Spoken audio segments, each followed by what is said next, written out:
Mes chers nouveaux abonnés, mes chers abonnés, mesdames, messieurs, peuple congolais, chers membres de la diaspora, individuellement et collectivement, du nord au sud, de l'est à l'ouest et au centre, tant au niveau citoyen qu'est politique, intellectuel, militaire, religieux et ou spirituel, je vous informe que l'alerte rouge est lancée. Et pourquoi?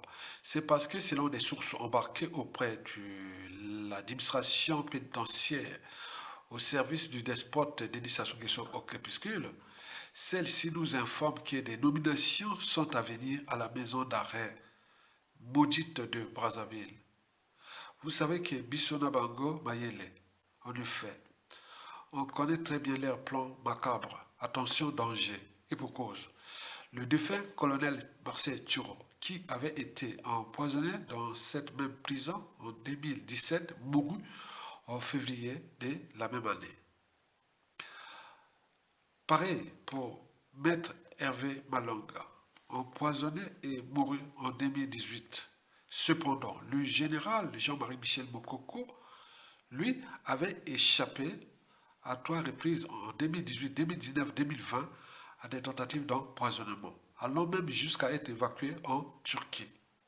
Vous savez que les Ouyou sapiens ne lâchent jamais la prise. Et pourquoi? Parce qu'ils n'ont d'humanité que les caractéristiques physiques.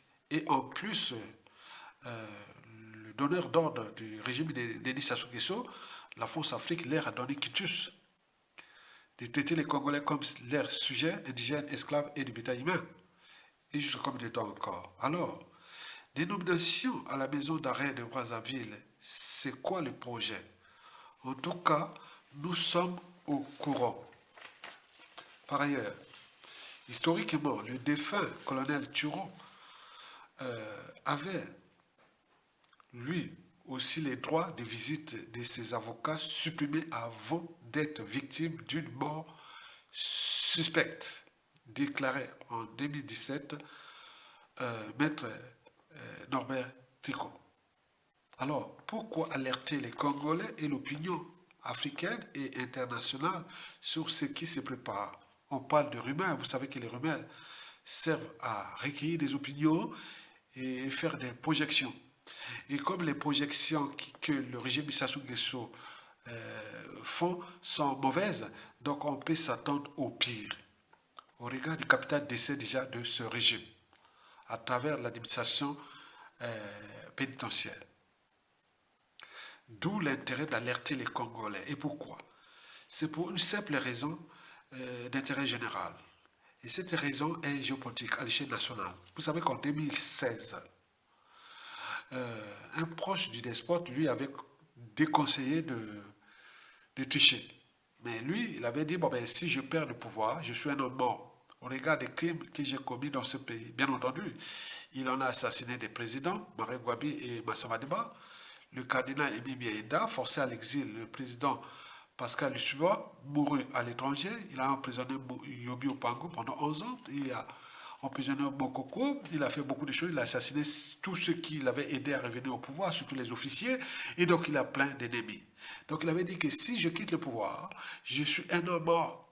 Donc, par conséquent, la fin ne justifie pas les moyens d'être dictateur à vie. Et donc, bientôt 8 ans après, et ça continue, je l'ai répété cette phrase-là peut-être une centaine de fois. Et en 2020, son ministre des Affaires étrangères, Jean-Claude Gakoso, avait dit que, bon, ben, oui, devant Jean-Yves Le Drian, alors ministre des Affaires étrangères de la France, il avait dit que si on libérait Mokoko, nous, on perd le pouvoir. Vous imaginez que Sassou Nguesso dit que je suis dictateur à vie. Parce que j'ai commis des crimes dans ce pays, je ne peux pas lâcher le pouvoir. Je ne lâcherai pas le pouvoir. Je vais mourir au pouvoir. Ça, c'est fait. Mais Jean-Claude Gakoso vient ajouter que bon, ben, si on libère Mokoko du point de vue géopolitique, donc il va influencer les nordistes. Et donc nous, on perd le pouvoir. Et donc il doit rester en prison. Et donc la suite à la connaît depuis déjà 4 ans déjà, depuis cette annonce, cette déclaration que je vous ai répétée au moins une quinzaine de fois. Mais quand on parle du ministre André Komisalissa, Nteke, qui est aussi nordiste, bon, peut-être que ça influence, qu'il a aidé d'ailleurs à revenir au pouvoir. Quoique dans la vie, il vaut mieux être traité des cons que d'imbéciles. Imbécile, c'est l'idiot qui ne change jamais d'avis. Mais André Okobi-Salissa, il s'est dit qu'il s'était trompé. Donc il s'est ressaisi, bon, il a pris 20 ans. Et donc on voit bien que parmi tous ceux et celles qui avaient participé au coup d'État, donc Okobi-Salissa, c'est celui qui a pris plus voilà, c'est jamais bon. En dehors de ceux qui ont été tués, hein, les généraux là ont été tués, mais celui qui a pris la prison parmi les putschistes, le ministre Ondo comme ça a dit 8 ans, vous imaginez. Et les autres, donc on va voir quoi, qu'ils vont être libérés, quand ils sont libérés, que les autres vont attendre au moment venu, et que vous avez puni les autres, vous avez déclassé les autres, vous avez assassiné, vous avez fait qu'on va être comme en 1991-92. Certainement pas. Donc ils savent bien qu'il y a les dangers. Donc au niveau géopolitique, la géopolitique là, nord-sud, est devenue caduque. Puisque lui, bon, ben, lui pense que, bon, en assassinant ou en déclassant comme ça, et Mokoko, bon, ils auront la marge de manœuvre de 2026. Parce que 2026 se prépare déjà. Donc, ils sont toujours dans l'anticipation. Donc, pour eux, 2026, c'est maintenant qu'il faut commencer à préparer.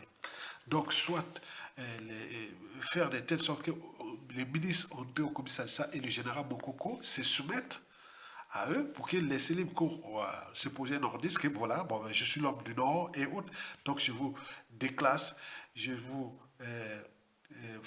fracasse votre pays, et je construis rien dans le Nord, et venez se soumettre à moi parce que c'est comme ça.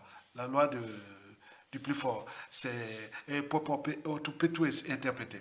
Donc il faut savoir que donc ces rumeurs-là et ces changements en cours, ça sont mauvais. Donc Sassou Nguesso pense déjà aux élections de 2026, puisqu'il a dit en 2016 qu'il est dictateur à vie. Et les dignitaires comme les Jean-Claude Gakoso dit, si on libère Mokoko, on perd le pouvoir. Donc vous imaginez déjà les enjeux. Donc sur ce point, la situation de Mokoko et donc de Okobi Salsa est problématique tant que Sassou Nguesso sera là, tant qu'il n'y aura pas de rapport de force entre le peuple, les armées et ou autres forces pour qu'on impose à Sassou Nguesso de les libérer. Et donc nous sommes là pour alerter. Donc les nominations qui sont déjà parlent de rumeurs, mais comme je voulais parler de rumeurs, mais il faut déjà prendre ça au sérieux. Parce que ça prépare des coups bas, des coups tordus qui risquent d'arriver. Pour eux, c'est-à-dire les deux individus nordistes doivent être mis hors d'état de nous. On ne doit plus en parler d'eux. Soit ils sont malades, soit ils meurent, soit point. Voilà la situation. Donc il faut prendre ça avec sérieux. Pour terminer, je vous laisse avec ces 3 conseils-là. Qui jouez maintenant philosophie, jouez raison, au-dessus de l'appartenance et des émotions, jouez stratégie. Parce que la fin de Sassou qui se décide sera problématique pour ce pays-là. Parce qu'on a fabriqué beaucoup de gens. Il y a eu trop de déclassement social. Il y a eu trop d'injustice, trop d'oppression, trop de crimes, trop d'assassinats, trop. On n'a jamais vu une nation qui sort de genre de situation dans la paix. Non, il n'y a pas. Donc il risque d'arriver quelque chose, de produire des salons, ou d'autant plus que, comme le Kemba l'a dit, qu'on a tué dans ce pays, le ciel n'est jamais tombé.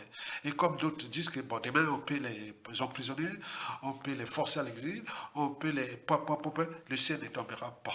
Donc c'est une situation qui est problématique. Vous imaginez qu'un pays où on a un dénominateur commun, le despote Denis Sassou Nguesso, on n'arrive pas à s'entendre pour le dégager, c'est qu'il y a il y a trop de courants de pensée, il y a trop d'officiers de l'après.